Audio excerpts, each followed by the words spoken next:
Hello dear students, welcome to RE Study Zone and today we are now going to solve some important questions of HBSC। जैसा आपको पिछले episode में हमने बताया था कि किस टाइप से आपके प्रैक्टिस पेपर को आपको सॉल्व करना है, उसी सीरीज़ के अंदर हमने कुछ केस स्टडी टाइप क्वेश्चंस जिनको हम पेसेज टाइप क्वेश्चंस बोलते हैं। जी हाँ, पेसेज टाइप क्वेश्चन। अब याद रखिएगा कि ये आपके हिंदी और इंग्लिश के अंदर जो पेसेज होते हैं उनसे रिलेटेड नहीं होते हैं कि आपको कोई भी पेसेज दे दिया, वहाँ से आपको कुछ लाइन सेलेक्ट करनी है और डाल देनी आंसर शीट में। ऐसा बिल्कुल भी नहीं है।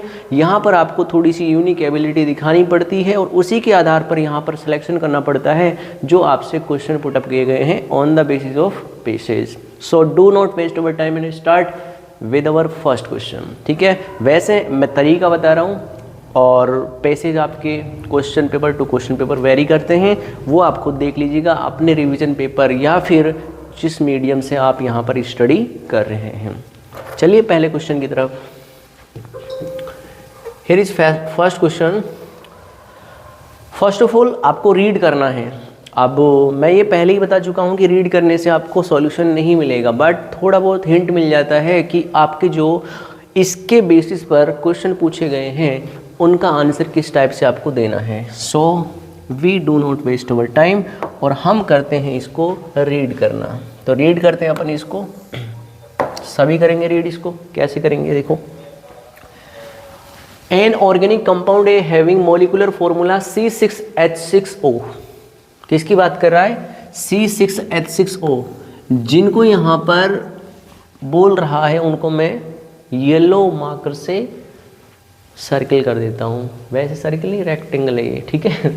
Use A characteristic colour with aqueous FeCl3 solution. मतलब अगर मैंने C6H6O को एक एक्वस FeCl3 सॉल्यूशन के संग रिएक्ट कराया है तो वो हमें कलर कंपाउंड देता है ऑन ट्रीटमेंट विद CO2। फिर A को मैंने यहाँ पर CO2 और NaOH को 400 केल्विन टेम्परेचर पर अंडर प्रेशर गिव्स B। मतलब हमें यहाँ पर B दिया गया है, B भी यहाँ पर मुझे नहीं पता है। विच ऑन B को फिर मैंने क्या यहाँ पर एसिडिफिकेशन बोले तो H+ के साथ रिएक्शन की है, गिव्स ए कंपाउंड C। उसके बाद यहाँ पर कंपाउंड C मिल रहा है और कंपाउंड C को रिएक्ट किया है मैंने एसिटाइल क्लोराइड से, और एसिटाइल क्लोराइड को यहाँ पर रिएक्ट कराने के बाद में मुझे मिला D।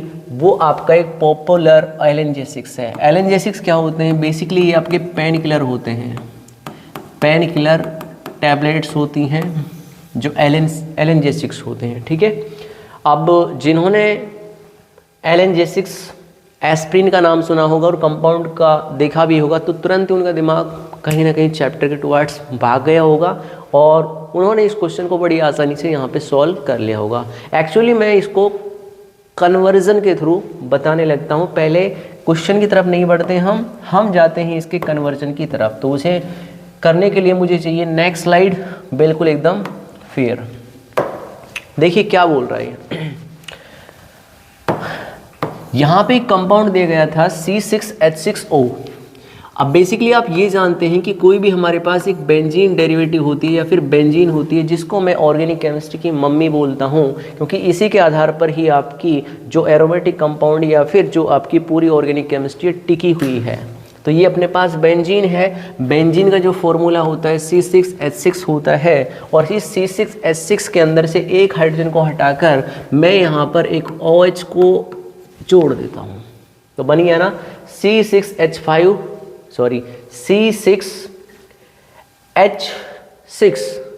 और साथ में कौन बन गया? O बन गया, क्योंकि इन्हीं पोजीशन पर कौन अटैच है? आपका हाइड्रोजन भी अटैच है। ठीक है। तो इसको अपन बोलते हैं यहाँ पर फिनोल। क्या बोलते हैं भैया? फिनोल। समझ मारी बात। आगे इसने बोला है कि फिनोल की जो रिएक्शन कराई है वो कराई है FeCl3 के संग, फेरिक क्लोराइड के संग यहाँ पर रिएक्शन कराई है। आप जानते हैं कि फेरिक क्लोराइड के संग अगर रिएक्शन करानी है तो उसके बाद यहाँ पर कुछ ऐसा होगा। कैसा होगा कि यहाँ पर आपका जो O है वो यहाँ पर FeCl2 बना देगा। ये आपके पास एक कलर्ड कंपाउंड होता है। क्या होता है? कलर्ड कंपाउंड होता है। ठीक है, ये अपने पास एक कलर्ड कंपाउंड देता है इसका कलर होता है वोलेट कलर। कैसा कलर होता है? वोलेट कलर होता है। ठीक है, इतनी चीज़ समझ में आ रही है। ये तो हो गया, उसने FeCl3 के संग रिएक्शन कराई है।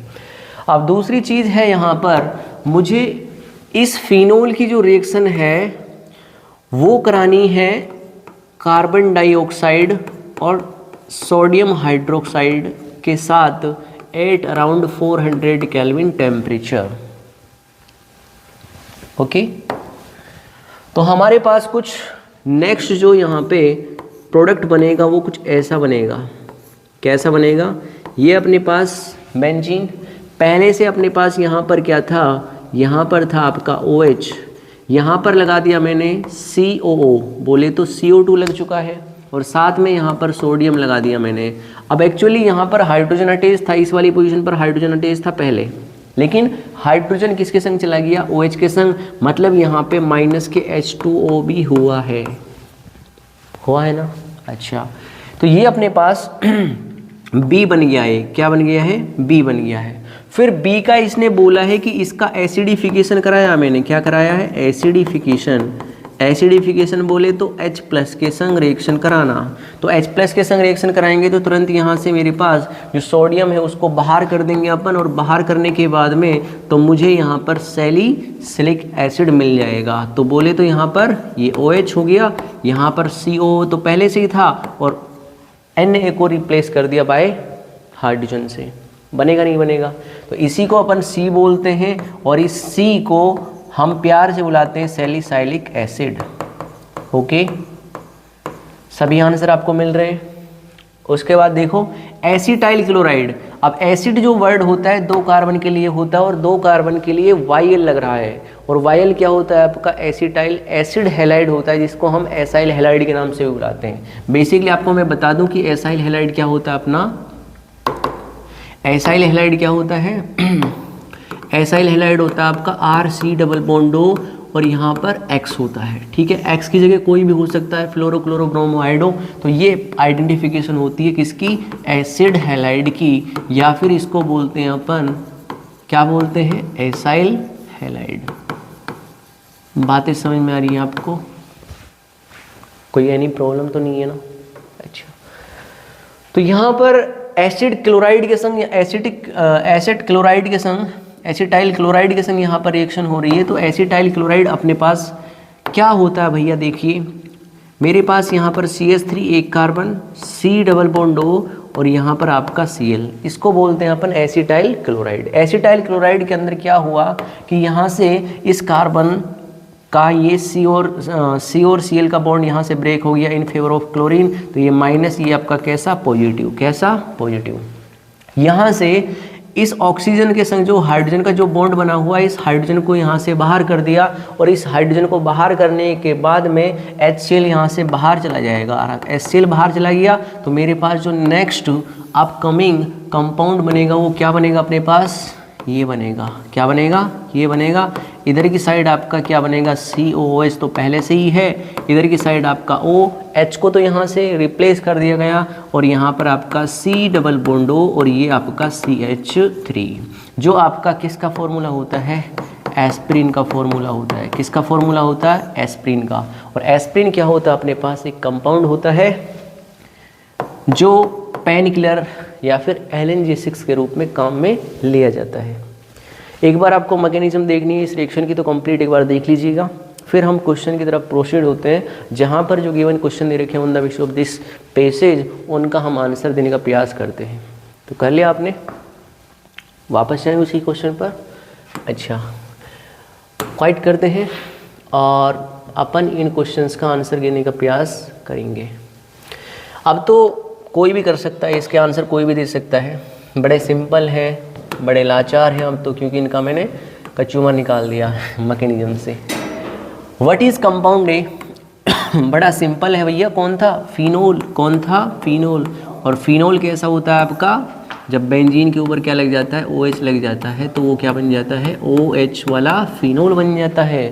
अच्छा जी, सेकंड पूछा आपने, what is the number of carbon atoms in compound D? अब डी कंपाउंड क्या था हमारे पास? डी कंपाउंड वो था जब मैंने यहाँ पर LnJ6 बनाया था। LnJ6 कैसा था आपका? एस्प्रिन, और एस्प्रिन कैसा था आपका? ऐसा। बना लेते हैं, कोई दिक्कत वाली बात नहीं है, अपना ही तो घर है।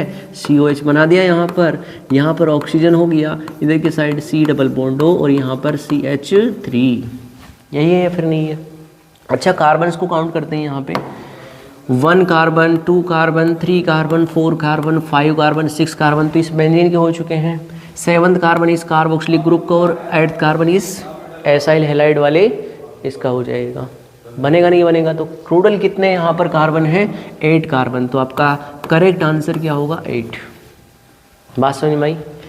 इसके और में ही दे रखा है, write the name of compound C. Compound C क्या बना था आपका? एक बार दोबारा से उस चीज़ को देखिए जो स्क्रीनशॉट दिखा था, वहाँ पर आपका कंपाउंड कुछ ऐसा बना था। कैसा बना था भैया? ऐसा। कैसा बना था? ऐसा। ये अपने पास COOH था और ये था आपके पास OH। इसको प्यार से क्या बुलाते हैं हम? Salicylic acid. सैलिसाइलिक एसिड बुलाते हैं इसका। इसका जो प्रयोग होता है वो एक एंटी फंगल मेडिसिन के रूप में प्रयोग में लिया जाता है। वैसे बहुत से इसका मिसयूज़ भी कर लेते हैं। वो कैसे कर लेते हैं आप कमेंट सेक्शन में बताइए कि सैलिसिलिक एसिड का किस तरीके से एक मिसयूज़ किया जा रहा है इन मेडिसिन में, फार्मास्यूटिकल कंपनीज में किस तरीके से इसका मिसयूज़ हो रहा है। ठीक है। उसके बाद here is fourth, right 1 uses of compound D. Compound right 1 use पता है आपको क्या था? वो एस्पिरिन ही था ना। और एस्पिरिन क्या होता है आपका? एक पेन किलर होता है ना, पेन किलर। पेन किलर के रूप में प्रयोग में लिया जाता है कौन? आपका कंपाउंड डी। तो ये आपका फर्स्ट क्वेश्चन था, 31st क्वेश्चन, जो आपका अंडर द कैटेगरी ऑफ आता है किसके? हाँ जी, किसके आता है? इसके। अरे अरे अरे क्या क्या क्या हो रहा है? तो भैया कैंसिल हो जाए यहाँ से। अच्छा, फिर दोबारा नहीं हो रहा। चलो करते हैं this one quite and here is 32nd question which is also a passage और case study type question. First one इसको रीड कर देते हैं। वैसे रीड करने से हमें कुछ टर्मोलॉजी का ही पता चलेगा, वैसे करेक्ट आंसर को तो हम यहाँ से निकाल नहीं सकते। एक बार रीड करके देखते हैं। Proteins are the most abundant biomolecule of the living system. आपको पता है कि प्रोटीन हमारे सबसे ज़्यादा प्रचुर मात्रा में मिलने वाले लिविंग सिस्टम के अंदर बायोमोलिक्यूल्स हैं। The chief sources of proteins are milk, cheese, pulses, fish, meat, peanuts, etc। ये सभी एग्जाम्पल हैं जो सोर्सेज हैं हमारे प्रोटीन्स के। They are found in every part of the body and form a fundamental basis of the structures and function of the life. These are also required for the growth and maintenance of the body. The word protein derived from the Greek word proteos meaning primary or the prime importance, है ना? किससे लिया गया है? Prime importance या फिर primary बोलते हैं इसको। Chemically proteins are the polymers. Chemically, proteins are the polymers in which the monomeric unit are alpha amino acid और alpha amino acids contain NH2 group होता है और दूसरा कौन सा होता है? कार्बोक्सिलिक ग्रुप होता है, functional group. Amino acid are the synthesized by the body are called non-essential amino acid, जिनको हमारी बॉडी खुद सिंथेसाइज कर लेती है, जिनका निर्माण हमारी बॉडी के अंदर ही होता है, बाहर से लेने की कोई हमें रिक्वायरमेंट नहीं पड़ती है, वो आपके नॉन एसेंशियल एमिनो एसिड की कैटेगरी के अंदर आते हैं। On the other hand, those amino acids which cannot be synthesized the human body and are supplied in the form of the diet because they are required for proper health and growth, they are called essential amino acid। उन्हें हम क्या बोलते हैं? essential amino acid, जिनकी हमारी body निर्माण नहीं कर पाती जिन अमीनो एसिड का, वो हमारे पास एसेंशियल अमीनो एसिड होते हैं। ठीक है भैया। अच्छा, पढ़ लिया आपने। अब देखते हैं क्वेश्चंस। इसके बेसिस पर 2 क्वेश्चन दिए गए हैं। क्या वो हमसे इस बेसिस को पढ़ने के बाद में सॉल्व हो पाते हैं? मुझे तो नहीं लगता, इतने आसान नहीं होते। केमिस्ट्री का जो एग्जामिनर होता है बड़ा सातिर होता है, वो डायरेक्ट क्वेश्चंस को यहाँ पे पुटअप नहीं करता, डायरेक्ट आपको आंसर गिवन करके नहीं रखता, कुछ ना कुछ उसके पीछे लॉजिक छुपा रखा होता है। इसीलिए मैं जानता भी हूँ, पहचानता भी और परखता भी हूँ कि अगर ये रियल एक्सपेरिमेंट है, रियल एक्सपेरिमेंट ये है कि अगर आप आंसर शीट में 80 मार्क्स का क्वेश्चन अटैम्प्ट करके आए हो तो एक्सपेक्ट कर सकते हो आप 80 का, बट आपका जो स्कोर होगा वो 60, 50 इसके आसपास ही घूमता है। क्यों घूमता है? उसके बहुत सारे रीजन हो सकते हैं। केमिस्ट्री वाले चीज़ों को दोनों चीज़ें चाहिए, उनको थियोरेटिकल भी चाहिए और प्रैक्टिकल भी चाहिए। बोले तो वहाँ पर मैथमेटिकल टूल्स के अंदर भी कोई भी मिस्टेक नहीं होनी चाहिए।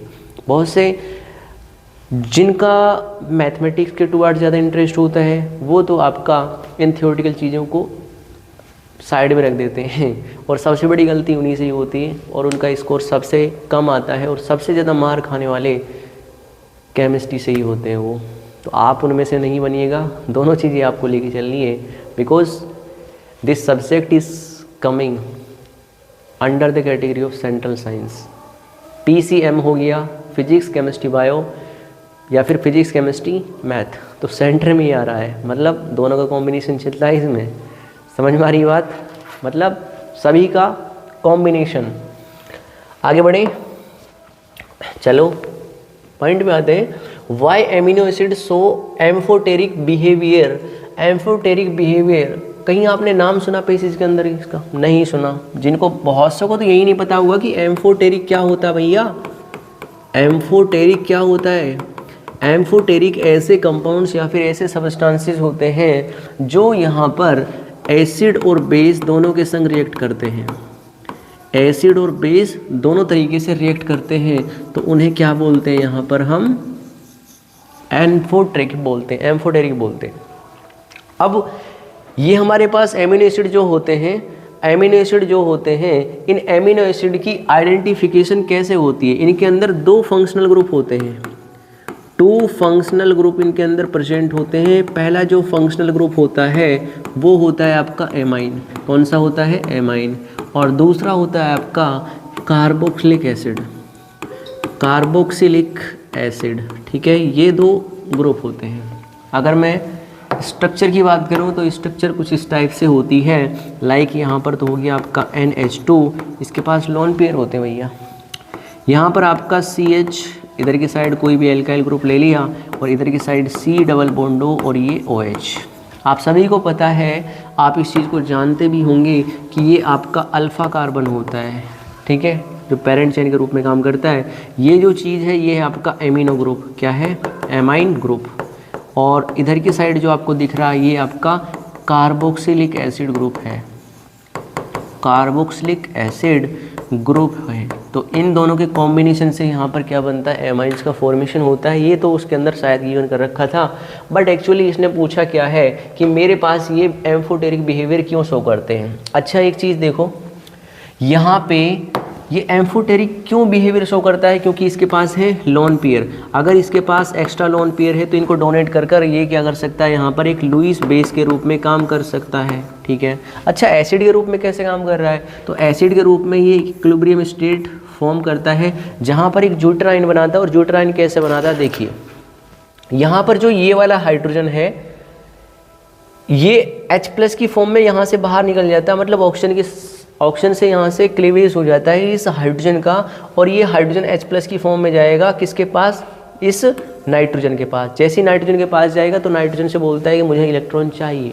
इलेक्ट्रॉन इसके पास है तो इसको इलेक्ट्रॉन दे देता है कौन? नाइट्रोजन। लेकिन जो देने वाला होता है वो पॉजिटिव बन जाता है। तो अगली जो कंडीशन बनेगी मेरे पास वो कुछ ऐसी बनेगी कि मेरे पास यहाँ पर ज्यूटेराइन का फॉर्मेशन कुछ इस टाइप से होगा कि ये तो NH3+ बन गया, बिकॉज 1 हाइड्रोजन को एक्सेप्ट कर लिया, किसने? यहाँ पर शेयर कर लिया नाइट्रोजन ने। साथ में देखो यहाँ पर CH और ये R तो बिल्कुल अल्फा कार्बन ही है, यहाँ पर C डबल बॉन्डो और ये O-। ठीक है, तो यहाँ पर देख रहे हो आप H+ भी यहाँ से क्या हो चुका है? रिलीज हो चुका है। लेकिन इसी को ही हम क्या बोलते हैं? यहाँ पर ज्यूटेराइन बोलते हैं। क्या बोलते हैं? ज्यूटेराइन बोलते हैं। तो इसीलिए आपका H+ का यहाँ पर बाहर निकला है। अगर H+ बाहर निकलता है तो वो एसिडिक नेचर वो दिखाता है, शो करता है। तो बोथ नेचर को यहाँ पर एसिडिक और बेसिक दोनों दिखते हैं, इसीलिए ये आपका एक एम्फोटेरिक बिहेवियर शो करता है। क्या करता है? एम्फोटेरिक बिहेवियर शो कर सकता है। अपनी लैंग्वेज के अंदर इस चीज़ को अकॉर्डिंग इस चीज़ को कन्वर्ट कर लीजिएगा। मैंने आपको एक्सप्लेन कर दिया है कि क्या है क्या नहीं है।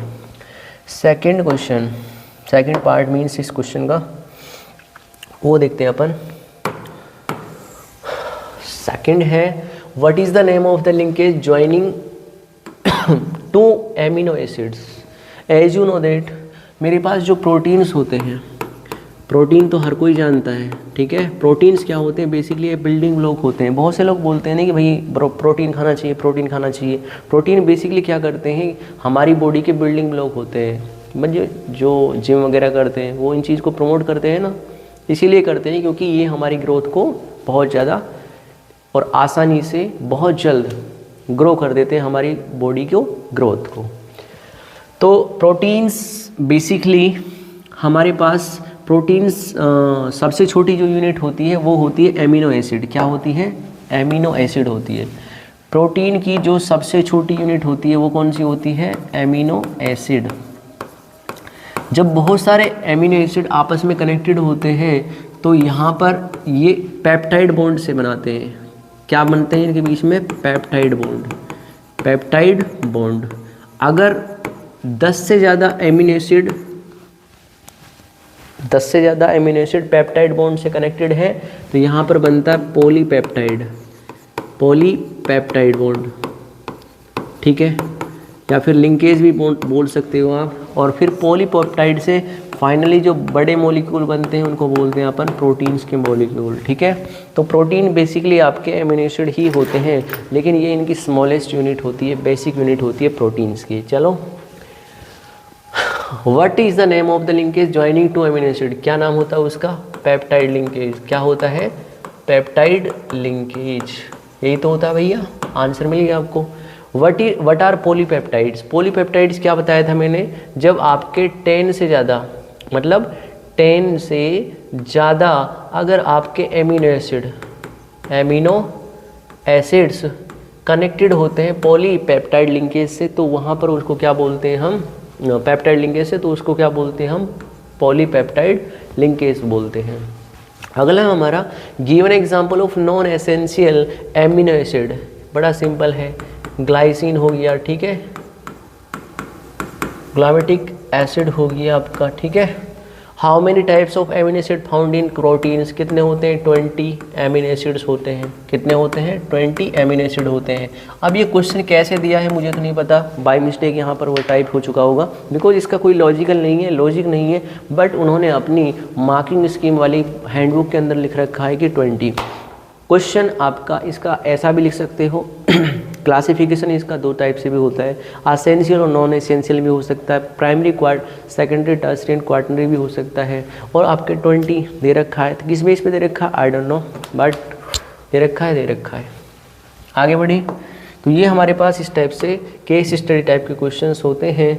अब केस स्टडी टाइप क्वेश्चन को सॉल्व करने के बाद में एक क्वेश्चन हमारा सेट ए के अंदर से कुछ रह गया था, जिसको हम सॉल्व करने का प्रयास करते हैं कि वो कैसे सॉल्व होगा हमसे। करें एक बार, करें sorry I am suffering from cold and fever. Conductivity of 0.00241 acetic acid means यहाँ पर पहली चीज़ तो दे रखी है आपको मोलरिटी, बोले तो concentration. Molarity of acetic acid बोले तो CH3COH, वो कितनी दे रखी है अपने पास 0.00241, इतना मोलर दे रखा है। सेकंड वन कंडक्टिविटी सॉल्यूशन की दे रखी है यहाँ पर, कंडक्टिविटी जिसको अपन क्या बोलते हैं कापा, वो दे रखी है यहाँ पर कितनी 7.896 इंटू के 10⁻⁻⁵ सीमेंट पर सेंटीमीटर, ये दे रखा है। अच्छा, और क्या पूछा है यहाँ पर, कैलकुलेट मोलर कंडक्टिविटी मेरे से पूछा है। क्या पूछा है, मोलर कंडक्टिविटी। तो पहले इसको ही निपटा लेते हैं, ठीक है। फर्दर जो इन्फॉर्मेशन जो पूछी है या फिर क्वेश्चन यहाँ पे पुटअप किए हैं एग्जामिनर ने, उनको हम बाद में करेंगे, पहले हम मोलर कंडक्टिविटी को निकाल लेते हैं। तो लैम्डा एम क्या होता है अपने पास, मोलर कंडक्टिविटी, और फॉर्मूला क्या होता है कापा इंटू के 1000 डिवाइड बाय एम, ये अपने पास फॉर्मूला होता है मोलर कंडक्टिविटी फाइंड आउट करने का। तो हमारे पास कापा कितना गिवन कर रखा है, कापा गिवन कर रखा है भैया यहाँ पर 7.896 इंटू के 10⁻⁵ इंटू के कितना 1000, और 1000 डिवाइड बाई कितने कर दिया मैंने 0.00241 मोलर। इतना ही दे रखा है। अच्छा इसे आप कैलकुलेट करने जाओगे तो sir actually I want to need to solve this problem 7.896 divide by 0.00241 yes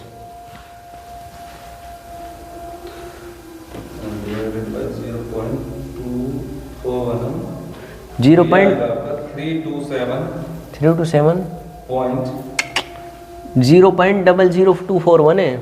0.00241 ही तो है। इसे डिवाइड करेंगे जब 8.6 को, दिखाने एक बार कैलकुलेटर से। यही है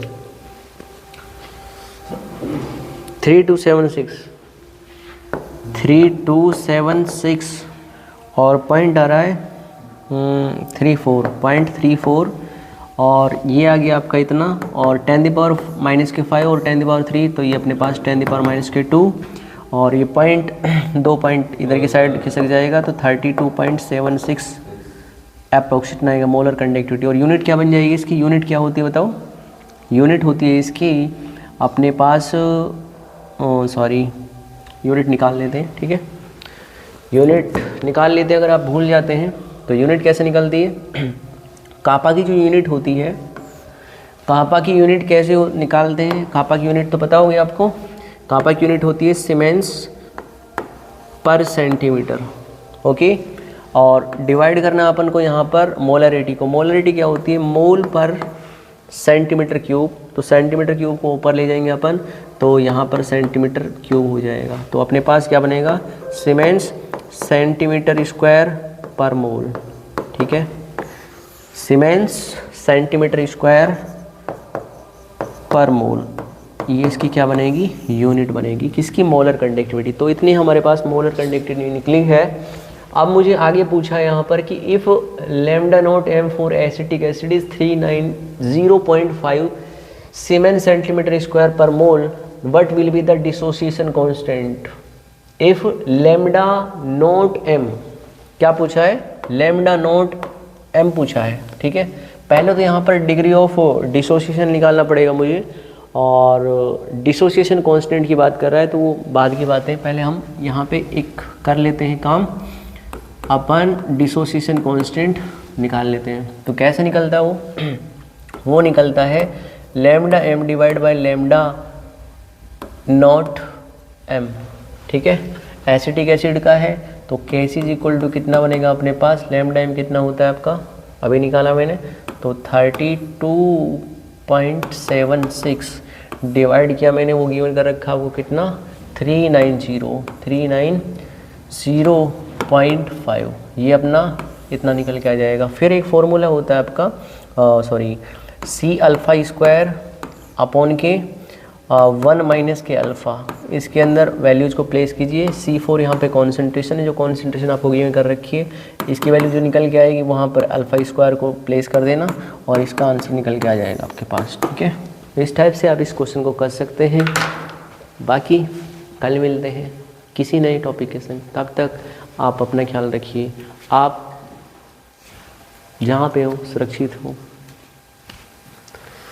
थैंक यू। तो हमारो OE टहल कैसे गए आ रही हूँ?